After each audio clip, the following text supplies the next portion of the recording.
नमस्कार, मैं हूं योगेश चक्रवर्ती और आप देख रहे हैं रैड नेटवर्क। रैड नेटवर्क की खास पेशकश बिहार विधानसभा 2020 में आज हम बात करेंगे बिहार विधानसभा के सबसे हॉट सीट राघोपुर की। हर विधानसभा चुनाव की तरह इस बार भी यह विधानसभा क्षेत्र फोकस पर है। इसकी वजह है कि इस विधानसभा सीट को वीवीआईपी सीट कहा जाता रहा है।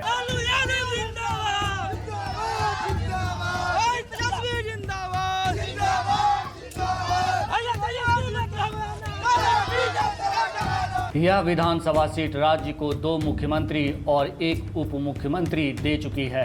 यहां से लालू प्रसाद यादव और राबड़ी देवी प्रतिनिधित्व कर चुके हैं और पिछले चुनाव में लालू राबड़ी के बेटे तेजस्वी यादव विधायक बने। पिछले विधानसभा चुनाव में तेजस्वी ने राघोपुर सीट से पहली बार चुनाव लड़ा था। उस वक्त उनकी जीत को लेकर भी आशंकाएं जताई जा रही थी, लेकिन तेजस्वी यहां से शानदार जीत हासिल करके बिहार के सबसे चमकते सितारे बनकर उभरे और राज्य के डिप्टी सीएम भी बने। सियासी उतार चढ़ाव के चलते तेजस्वी अब भले डिप्टी सीएम नहीं रहे, लेकिन उनके सीट से विधायक होने से यह राज्य की वीवीआईपी सीट बनी हुई है। राघोपुर बिहार के वैशाली जिले में आता है। यह क्षेत्र मुख्य रूप से गंगा और गंडक नदी की बीच स्थित है और पटना से लगा हुआ इलाका है। इलाका बेहद उपजाऊ है। कृषि और पशुपालन यहाँ के लोगों का मुख्य आधार है। दूध और दूध से बने उत्पादों का कारोबार भी यहाँ की अर्थव्यवस्था का मुख्य आधार है। यहाँ के केला बहुत मशहूर है और यहाँ पर केले की खेती बहुत बड़े पैमाने पर होती है। राघोपुर विधानसभा क्षेत्र 1995 में तब चर्चा में आया जब तत्कालीन मुख्यमंत्री लालू प्रसाद ने इसे अपना चुनाव क्षेत्र चुना। लालू यहां से लगातार 3 बार विधायक रहे। समाजवादी नेता उदय नारायण उर्फ भोला राय यह सीट खाली कर उन्हें यहां से चुनाव लड़ने का ऑफर दिया था। लालू यहां से जनता दल के टिकट पर 1995 में चुनाव जीते। हालांकि बाद में उन्हें जेल जाना पड़ा और बाद में उनकी पत्नी राबड़ी देवी मुख्यमंत्री बनी। राबड़ी ने वर्ष 2010 तक इस इलाके का प्रतिनिधित्व किया। 2010 के विधानसभा चुनाव में जेडीयू के सतीश कुमार ने राबड़ी देवी को चुनाव में मात दे दी, लेकिन 2015 के चुनाव में लालू राबड़ी के छोटे पुत्र तेजस्वी यादव फिर से इस सीट पर अपनी पार्टी का परचम लहराया।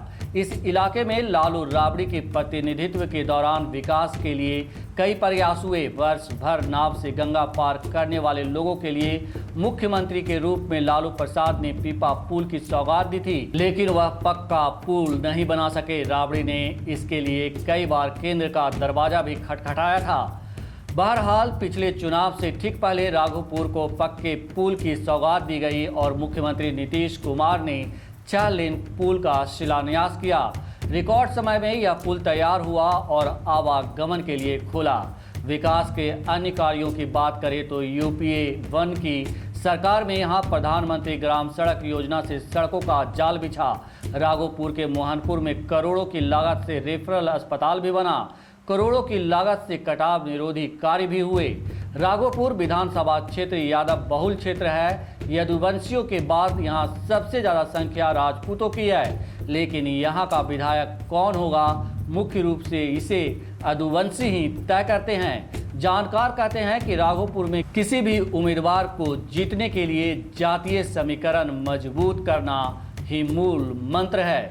राघोपुर से ज्यादातर यदुवंशियों ने ही इलाके का प्रतिनिधित्व किया है। 1967 से 1969 तक 2 वर्ष हरिवंश नारायण सिंह विधायक रहे। इसके बाद लगातार यदुवंशी ही विधायक रहे। 1969 में रामवृक्ष राय, 1972 और 1977 में बाबूलाल शास्त्री, 1980 से 1995 तक उदय नारायण राय, 1995 और 2000 में लालू प्रसाद, बाद में राजगीर चौधरी और उनके बाद राबड़ी देवी 2010 तक लगातार विधायक रहीं। उनके बाद जेडीयू के सतीश कुमार यादव विधायक बने। 2015 में आरजेडी जेडीयू गठबंधन में यह सीट आरजेडी को मिली और तेजस्वी यादव यहां से विधायक रहे।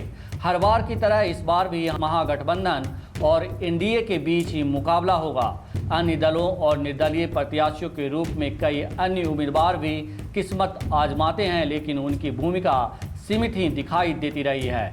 राज्य के मुख्यमंत्री रहते हुए और बाद में भी तेजस्वी इस इलाके में सक्रिय रहे हैं। उन्होंने यहाँ पर काफ़ी काम भी किया है। राघोपुर क्षेत्र के आम लोगों के बीच तेजस्वी को लेकर काफ़ी उत्साह भी दिखाई दिया और ज़्यादातर लोग उन्हें एक बार फिर चुनने की बात कहते दिखाई दिए। संभावना है कि तेजस्वी फिर से इस सीट को अपने लिए चुनेंगे। तेजस्वी यादव जो है ना, वो राघोपुर के लिए जान है, जान। राघोपुर के पब्लिक लागी तेजस्वी यादव जान है। हम लोग चाहते हैं कि तेजस्वी यादव जी को एक बार मुख्यमंत्री बनाया जाए, उनको मौका दिया जाए जो बिहार को विकास के लेवल पे पहुंचा सके। बीमारू राज्य से है वो संचारू राज्य के रूप में ले जा सके ऊपर। तेजस्वी के देना है। हाँ हाँ, मुख्यमंत्री बनेंगे क्या? हाँ हाँ बने। अमरी बीरथा न जाता, अमरी बन जाता। कैसे कैसे है? सब पब्लिक सब सपोर्ट करता है। बताइए कि बिहार का अगला मुख्यमंत्री किसे बनना चाहिए? तेजस्वी यादव बनेगा। क्यों क्यों? बढ़िया आदमी है, ठीक है, उनको तो युवा नेता है, नहीं होने दे रहा है। नेता है तो युवा नेता है तो क्या मतलब सिर्फ युवा है इसलिए? नहीं जी, युवा काम करके दिखाएंगे, काम करेंगे, विश्वास है उन पे। हालांकि इस बार तेजस्वी के लिए इस सीट पर चुनौती पिछली बार से ज़्यादा होगी।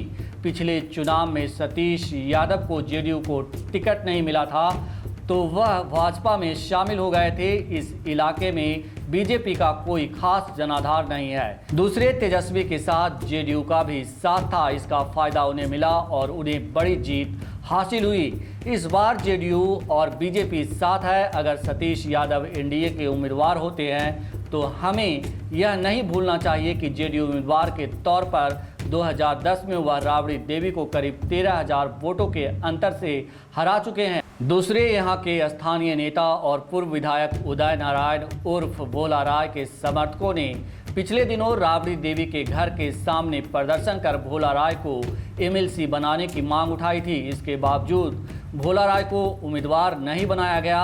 अब तेजस्वी के लिए भोला राय और उनके समर्थकों को मनाना भी एक चुनौती होगी। तो रेड नेटवर्क की खास पेशकश बिहार विधानसभा 2020 में आज के लिए इतना ही। नमस्कार।